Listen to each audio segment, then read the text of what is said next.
तुम्हाला माहिती आहे का, आपल्या राज्य सरकारने पहिले ते 7वी मध्ये शिकणाऱ्या मुलांना दरवर्षी 2,500 रुपये जे शैक्षणिक अनुदान आहे ते देते। तुम्हाला माहिती तर नसेलच, पण आजच्या व्हिडिओमध्ये मी तुम्हाला सांगणार आहे की 1ली ते 7वी आणि 8वी ते 10वीच्या विद्यार्थ्यांना 2,500 रुपये ते 5,000 रुपये जे आहे शैक्षणिक अनुदान आपलं राज्य सरकार देते। तर त्यासाठी आपल्याला अर्ज प्रक्रिया कशी आहे, आपल्याला अर्ज कुठे करायचा आहे, अर्ज कुठे मिळणार आहे, याच्यासाठी अटी कोणत्या आहेत, कोणते मुलं या योजनेसाठी पात्र आहेत, ही सगळी माहिती आपण आजच्या व्हिडिओमध्ये जाणून घेणार आहोत। तर मंडळी, व्हिडिओ शेवटपर्यंत नक्की बघा, कारण हा आजचा महत्त्वाचा व्हिडिओ आहे। तुम्हाला पण मुलं असतील 1ली ते 7वी मध्ये जर असतील तर त्या मुलांना 2,500 रुपये शैक्षणिक अनुदान म्हणून राज्य सरकार आपलं देते। तर हीच माहिती आपण आजच्या व्हिडिओमध्ये जाणून घेणार आहोत। तर मंडळी, व्हिडिओ शेवटपर्यंत नक्की बघा। तर नमस्कार मंडळी, मी प्रवीण शंभरकर, तुम्ही पाहता खेड्यातील मुलगा।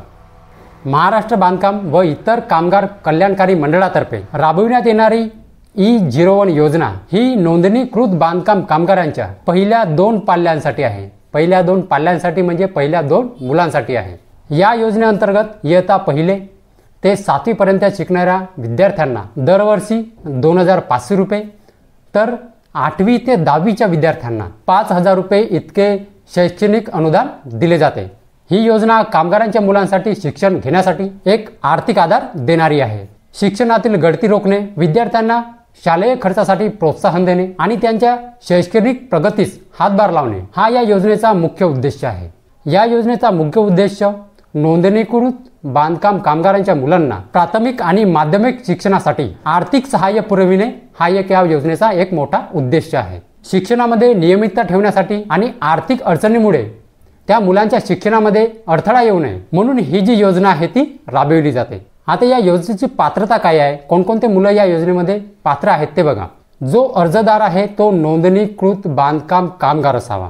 या योजनेचा लाभ फक्त पहिल्या 2 मुलांसाठीच आहे। जर तिसरा मुलगा असेल तर तुम्ही जे आहे या योजनेचा लाभ घेऊ शकत नाही। विद्यार्थी जो आहे 1ली ते 10वी पर्यंतच्या वर्गामध्ये शिक्षण घेत असावा आणि विशेष म्हणजे जो मुलगा आहे तो शासकीय मान्यता प्राप्त म्हणजे सरकारी शाळेमध्ये उच्च माध्यमिक प्राथमिक शाळेमध्ये शिक्षण घेत असावा। आपला कॉन्व्हेंटमध्ये नाही, चालत नाही, फक्त सरकारी शाळेमध्येच। तर या योजनेचा लाभ कसा मिळतो तो बघा। इयत्ता 1ली ते 7वीच्या वर्गापर्यंतच्या मुलांना 2,500 रुपये आणि इयत्ता 8वी ते 10वीच्या पर्यंतच्या विद्यार्थ्यांना 5,000 रुपये शैक्षणिक अनुदान इतके दिले जाते। 1ली ते 7वी विद्यार्थ्यांना 2,500 रुपये आणि 8वी ते 10वीच्या विद्यार्थ्यांना 5,000 रुपये। हे जे अनुदान आहे थेट लाभार्थ्याच्या बँक खात्यामध्ये DBT द्वारे जमा केले जाते। आता याच्यासाठी कोणकोणते डॉक्युमेंट्स लागणार आहेत, कोणकोणते कागदपत्रे लागणार आहेत ते बघा। पहिला आहे बांधकाम कामगारांचे नोंदणी प्रमाणपत्र, दुसरा आहे विद्यार्थ्याच्या शाळेचा दाखला, गुणपत्रिका किंवा शालेय प्रगतीपत्रक, त्याच्यानंतर आहे आधार कार्ड, त्याच्यानंतर आहे बँक पासबुकची झेरॉक्स। बँकेला DBT असावी म्हणजे आधार लिंक असावं। आता यासाठी आपल्याला ऑनलाईन अर्ज करायचा आहे। तर तो ऑनलाईन अर्ज आपल्याला कशा प्रकारे करता येईल मी तुम्हाला शॉर्टकट समजून सांगते। जर तुम्हाला नाही समजलं तर तुम्ही CSC सेंटरमध्ये जाऊन हा अर्ज तुम्ही न चुकता अचूक तुम्ही करू शकता, कारण त्यांना माहिती असते की जो अर्ज आहे तो कशा प्रकारे भरायचा असते। मी तुम्हाला शॉर्टकटमध्ये सांगत आहे। तर तुम्हाला सर्वप्रथम ही जी लिंक दिसत आहे तुम्हाला या लिंकवरती तुम्हाला जायचं आहे। तिथे गेल्यानंतर शालेय शिक्षणासाठी अनुदान योजना E01 हा पर्याय तुम्हाला निवडायचा आहे।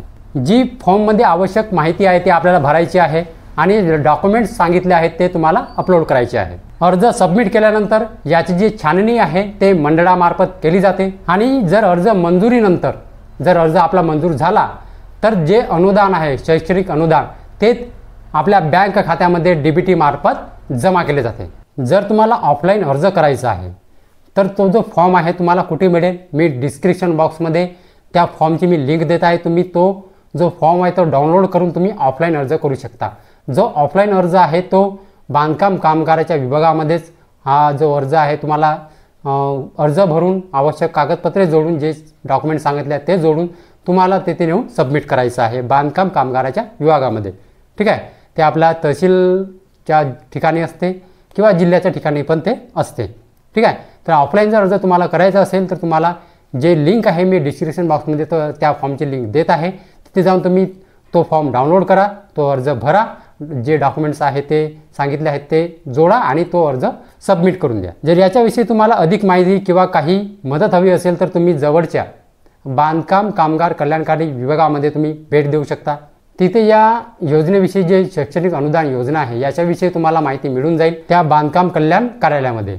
ठीक आहे, तर लवकरात लवकर अर्ज करा, ऑनलाईन करा किंवा ऑफलाईन करा। ऑनलाईन तुम्ही CSC सेंटरमध्ये जाऊन करू शकता आणि ऑफलाईन जे आहे त्याची लिंक आहे त्या फॉर्मची मी डिस्क्रिप्शन बॉक्समध्ये दिलेली आहे, तिथून जाऊन तुम्ही फॉर्म डाउनलोड करू शकता। ठीक आहे, तर हा व्हिडिओ शेअर करा, त्यांच्यापर्यंत पोहोचवा लवकरात लवकर, जे विद्यार्थी 1ली ते 7वीमध्ये किंवा 8वी ते 10वीमध्ये असतील। ठीक आहे, तर मंडळी हीच होती आजची माहिती। तर मंडळी माहिती जर समजली असेल आणि जर व्हिडिओ आवडला असेल तर व्हिडिओला एक लाईक करून माझ्या चॅनलला सबस्क्राईब करायला विसरू नका।